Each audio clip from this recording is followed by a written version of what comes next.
Armadas con trompetas, un arca y fe, las tribus de Israel entraron triunfalmente en la tierra prometida. Pero, ¿sucedió realmente así? Examinando cuidadosamente las ruinas de la Edad del Hierro en busca de los restos de las murallas descritas en las Sagradas Escrituras, los arqueólogos encuentran en su lugar lo que algunos convendrían en denominar herejía. Soy John Rhys Davies. Acompáñenme en la apasionante búsqueda de las tribus de Israel. A continuación, en Arqueología.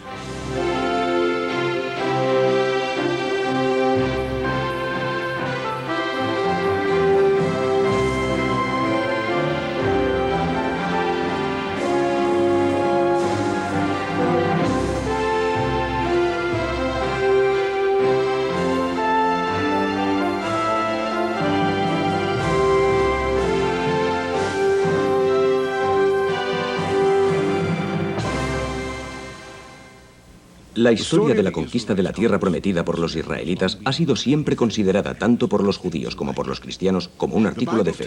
La Biblia nos dice cómo los israelitas, conducidos por Josué, cruzaron el río Jordán y derribaron los muros de Jericó con poderosos toques de trompeta. En una rápida sucesión, las ciudades paganas de Canaán cayeron una tras otra ante sus justificados asaltos. Y Josué tomó todas las ciudades de todos sus reyes y las aplastó con la hoja de su espada y las destrozó completamente, como Moisés, siervo del Señor, había ordenado. Así se nos narra este episodio en el relato bíblico. Pero en la actualidad, un gran número de arqueólogos debate la veracidad de cuanto se relata en las Sagradas Escrituras. Sus hallazgos sugieren que las ciudades de Canaán podían haber sido destrozadas antes de los primeros asentamientos israelitas. Que estos se asentaron pacífica y gradualmente. Y que la herejía de las herejías podía ser cierta, que los israelitas no eran más que los mismos campesinos canaanitas. Es posible, pues, que la conquista de la tierra prometida por los israelitas simplemente no haya tenido lugar. ¿Quiénes eran los israelitas? Cuando Jesús de Nazaret predicaba el Evangelio del Nuevo Testamento en Tierra Santa, esas ruinas ya tenían miles de años. Este es el reino de Hazor. Todo lo que queda de este poderoso imperio que reinaba en el próximo Oriente 2 milenios antes del nacimiento de Cristo. Y para el mundo antiguo, esta era conocida como la tierra de Canaán. Pero para los hebreos del Viejo Testamento, era la tierra prometida. Hazor ha cautivado al arqueólogo Amon Ben Tor, que sigue en busca de pistas para resolver una vieja cuestión, o mejor dicho, una serie de cuestiones. ¿Quiénes eran los israelitas? ¿De dónde venían? ¿Condujo Josué a un ejército a través del río Jordán para conquistar Canaán, como dice la Biblia? No sé si existió Josué, pero espero encontrar información sobre el periodo en el que se describen tales sucesos, el siglo XI, 12 a.C. En esa franja debe aparecer la clave a esta cuestión. Este adobe de aquí es canaanita. Estos bloques de piedra son israelitas, pero de la época de la monarquía. ¿Qué falta en esta secuencia? Tiene que ser Josué o el periodo de Josué. Ben Tor cree que la respuesta puede encontrarse aquí, en el gran palacio canaanita de Hazor. Este es el Hazor canaanita, el líder de todos estos reinos. No hay ningún edificio como este en otro lugar de Hazor, ni en todo el país. Es verdaderamente colosal y yace en su totalidad bajo la superficie en la que nos encontramos en este momento. Esto es canaanita, mira allí, aquello es Ahab, del siglo IX. Eso es del periodo de Salomón, del siglo X. Ahí está el siglo VIII, el periodo de los reyes. Así que podemos observar las etapas correspondientes a Josué, los jueces, los reyes, una encima de la otra. La única que no aparece está entre los israelitas y Josué. Eso es lo que andamos buscando. Ahí están los altos del Golán. Muy controvertidos, ¿no? Creía que estábamos hablando de Josué.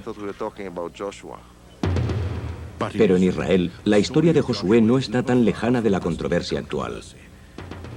La arqueología en Hazor, observable desde estos conflictivos altos, tiene un peso político importante, especialmente en un país donde la reclamación histórica de la tierra es cuestión de guerra y paz.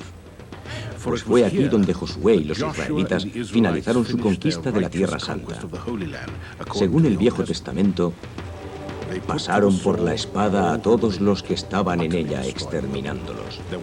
No quedó uno solo con vida, y Hazor fue arrasado por las llamas. Mira qué oscuro está. Fíjate en este negro. Mira todos esos ladrillos caídos de adobe. Este es el auténtico fin de Hazor. Mira esas cenizas. Casi 1,5 metros de desechos. Cenizas, vigas de madera, cerámica, toda clase de artefactos, y aún no hemos alcanzado el suelo. Esto tiene el aspecto de ser algo grande. ¿Fueron los israelitas quienes destrozaron Hazor, cumpliendo así con su destino, tal y como predijo la Biblia? Esto es Hazor y esto la Biblia. La cuestión es si hay en efecto alguna correlación entre ambas. ¿Sucedió realmente tal y como se relata en la Biblia? Aún no hay respuesta definitiva a este enigma, no lo sabemos.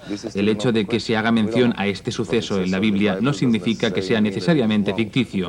¿De acuerdo? Podría haber sucedido así, pero es demasiado difícil probarlo. También Hazor pudo haber sido destrozada por otra fuerza. Y en el libro de Josué, quien quiera que fuera el que lo escribiera, se atribuye tal acción a los israelitas. Por ahora, la respuesta permanece oculta entre las ruinas de Hazor. Amon Ben-Tor y su equipo prosiguen su investigación en busca de la esquiva evidencia que pueda ilustrar este desconocido pasaje de la historia de Israel. Aunque sus esfuerzos no son siempre recompensados, hoy han encontrado otro singular hallazgo. Como un escarabajo. Ahí puedes ver la cabeza y las alas y todo. Esto es del siglo VIII a.C., más o menos. Siglo IX, quizá. Tiene unos 2.800 años de antigüedad, no lo sé con certeza.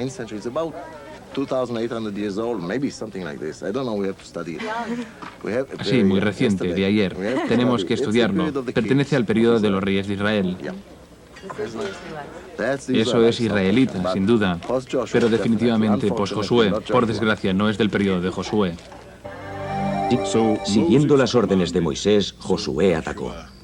Según las Sagradas Escrituras, la conquista de Canaán fue el último acto de un drama que se inició con el triunfante éxodo desde Egipto. Moisés condujo a las 12 tribus de Israel hacia el desierto. Cuando alcanzaron el monte Sinaí, Moisés subió a la cima para recibir los 10 mandamientos.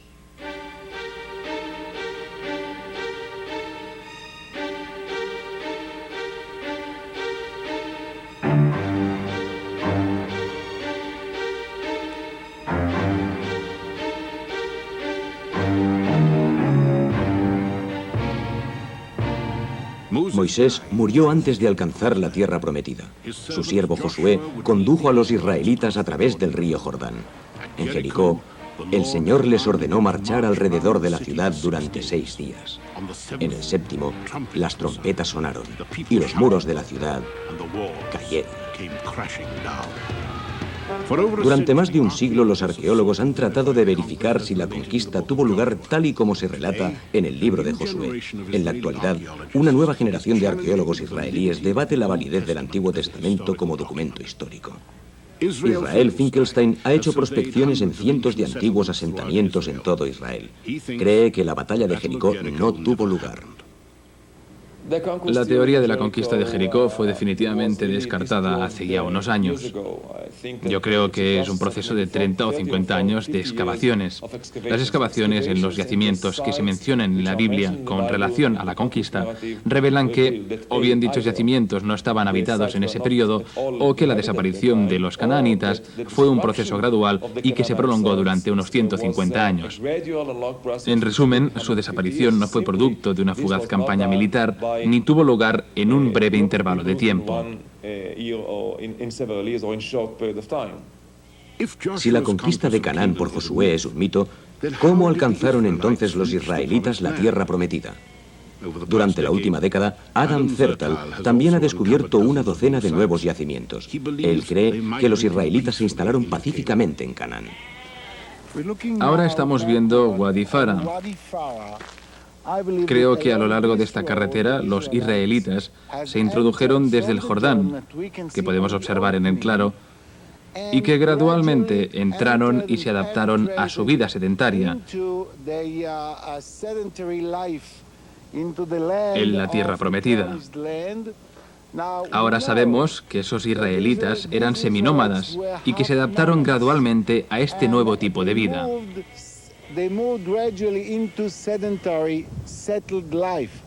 Zertal está convencido de que los israelitas eran originariamente nómadas que llegaron a estas tierras a través del río Jordán y se asentaron alrededor de Wadi Fara, la única fuente de agua perenne en toda la región.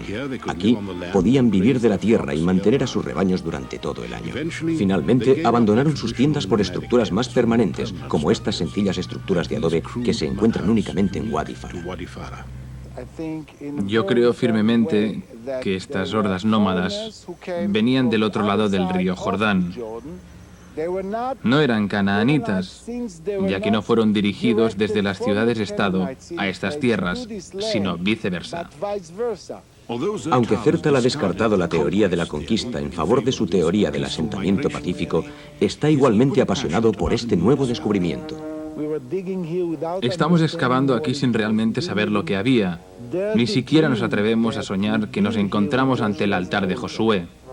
Él cree haber encontrado el altar construido por Josué en el monte Ebal, después de que los israelitas alcanzaran la tierra prometida.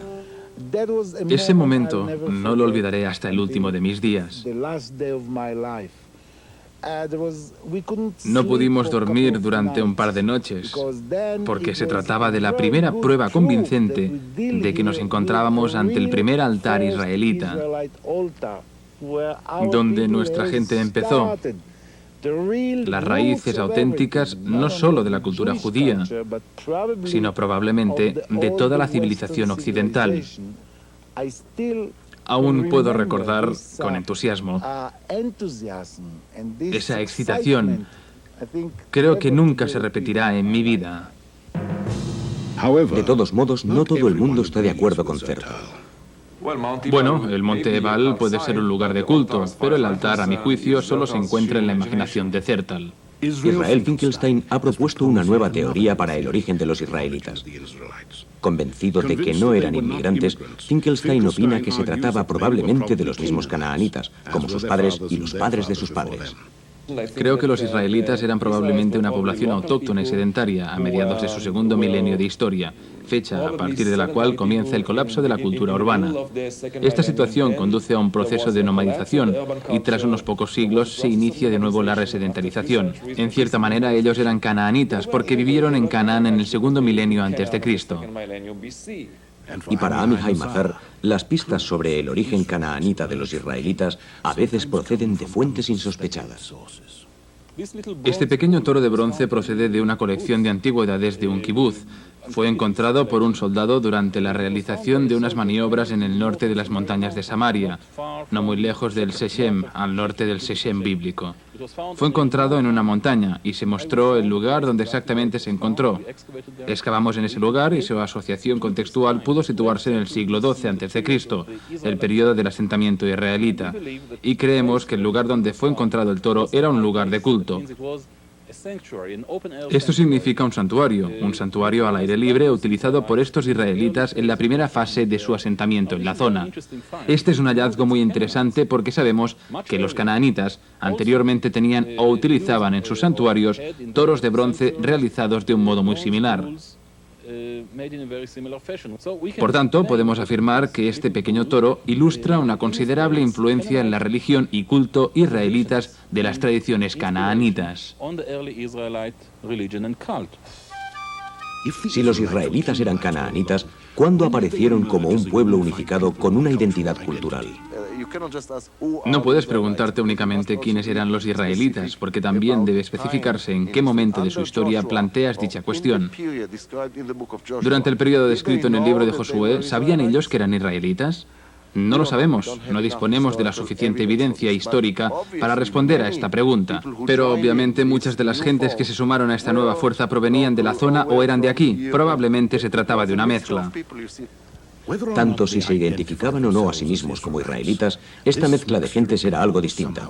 En los estratos arqueológicos de Hazor, el asentamiento que sigue al gran incendio es muy distinto al de sus predecesores canaanitas. Tenemos algo distinto.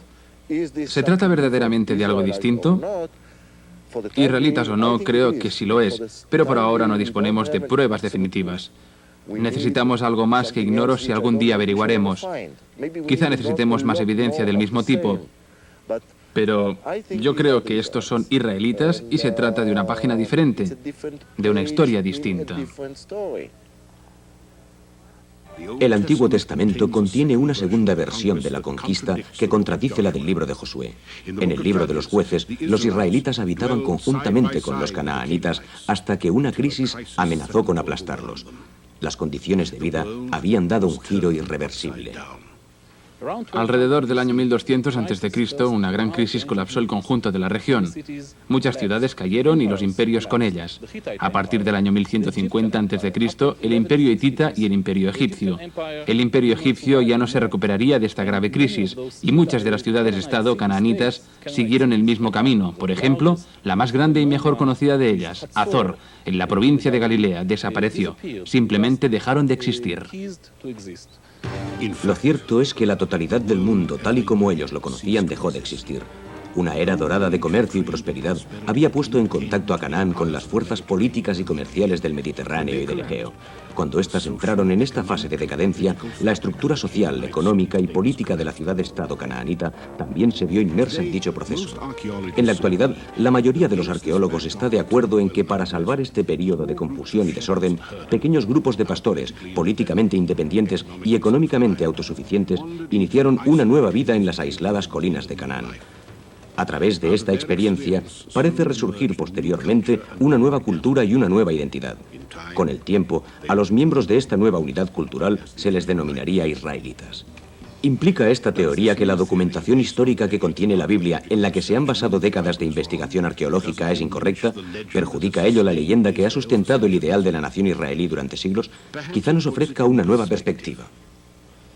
Tenemos que comprender que la Biblia no es una fuente para describir los orígenes de Israel, por la simple razón de que la narrativa bíblica fue recopilada, al menos parcialmente, o incluso escrita en Jerusalén en el siglo VII a.C., y de muchas maneras refleja las ideas, la ideología y los problemas políticos y económicos de las gentes de Jerusalén en el siglo VII a.C., lo cual significa que su realización se llevó a cabo 5 siglos más tarde, después de que tales supuestos acontecimientos tuvieran lugar. Todo depende de cómo se interprete la Biblia. Se han hecho lecturas muy distintas de las Sagradas Escrituras. Naturalmente, los fundamentalistas, tanto los cristianos como los judíos ortodoxos, ven en la Biblia la palabra de Dios y aceptan el relato como la historia auténtica. Por otro lado, hay también algunos especialistas críticos que desde finales del siglo XIX hasta la actualidad han señalado la naturaleza ficticia de esta creación literaria. La arqueología no pretende, sin embargo, probar ni desaprobar cuanto se relata en ella. Es decir, la Biblia, como libro, fruto de una inspiración divina, no precisa de ninguna aprobación. El profesor Aviram Buran es un veterano arqueólogo que inició sus investigaciones en la región antes de que Israel se constituyera en Estado. En la actualidad, enseña arqueología bíblica en la Facultad de la Unión Hebrea de Jerusalén. Toma como ejemplo Jericó. ¿Cuántos artículos y libros se han escrito sobre el derrumbamiento de los muros de la ciudad? En este momento ni siquiera sé si tiene alguna importancia. Tiene que haber algún otro elemento histórico en esta historia, pero ignoramos cuál de los niveles de ocupación de Jericó puede asociarse a este. Tampoco sabemos con exactitud cuándo tuvo lugar, pero lo que sí es evidente es que el mito de Jericó ha alimentado el sentimiento nacionalista de los israelitas y de los judíos durante miles de años. Pero para Adam Zertal, cada capítulo y cada verso del Antiguo Testamento está indiscutiblemente grabado en las ruinas. El debate no puede revelar si los israelitas eran israelitas, porque la identidad israelita aquí es suficientemente conspicua, como demuestran las coincidencias historiográficas entre la Biblia y el templo tardío de Jerusalén. En Tierra Santa, la arqueología bíblica a menudo refleja tanto ansias actuales como antiguas verdades. ¿Cómo puede relacionarse la arqueología, la cultura material, a los relatos bíblicos? He aquí una cuestión de capital importancia. En general, no puede responderse a esta pregunta. Debe precisarse quién es el destinatario de la respuesta. Hay gente que, por razones de diversa naturaleza, necesita establecer una inequívoca correlación entre el registro arqueológico y las narraciones bíblicas para, de este modo, poder justificar sus creencias, para tratar de reforzar su identidad nacional y para reconstruir y legitimar su mítico árbol genealógico. La gente necesita creer en ese vínculo. Otros, sin embargo, no sentimos esa acuciante necesidad. No necesito leer un capítulo de la Biblia y luego salir corriendo al campo para comprobar su veracidad. Mi identidad como israelí no creo que tenga nada que ver con cualquier teoría sobre el libro de Josué. Para algunos es importante, para otros no lo es. Desde una perspectiva más amplia, sin embargo, la arqueología puede en muchos casos servir a la nación a lo largo de su historia. Cuando se me educó hace ya 30 años, recuerdo que crecí escuchando las narraciones de Canaán y la exterminación de sus habitantes, y no estoy seguro de que esta sea la manera de enfocar las cosas en la actualidad. Es importante para nosotros en Israel conservar el recuerdo de esas enseñanzas tradicionales por la experiencia que podemos obtener para enriquecer y dar forma a nuestros valores culturales y nacionales, en el sentido de que nos enseñan cómo convivir con nuestros vecinos. Los actuales conflictos que sacuden violentamente la estabilidad del Próximo Oriente adquieren un nuevo matiz con la nueva información arqueológica que ilustra el origen de tales problemas. La arqueología, en lugar de destruir este mito, ha enriquecido este épico relato de lucha y supervivencia que continúa amenazando el panorama político del Israel actual. En otros tiempos, la mera sugerencia de que los israelitas eran descendientes de los canaanitas le hubiera acarreado al autor una lapidación pública. Sin embargo, en la atemporal interacción de la ciencia y la religión, la herejía de una era es frecuentemente sucedida por el artículo de fe de otra. Quizá en el futuro, la visión de los israelitas como canaanitas no será tan conflictiva como la de la teoría de la evolución. Parece que la tenemos aquí. Es una especie de trinidad pagana. La arqueología, la Biblia y la política.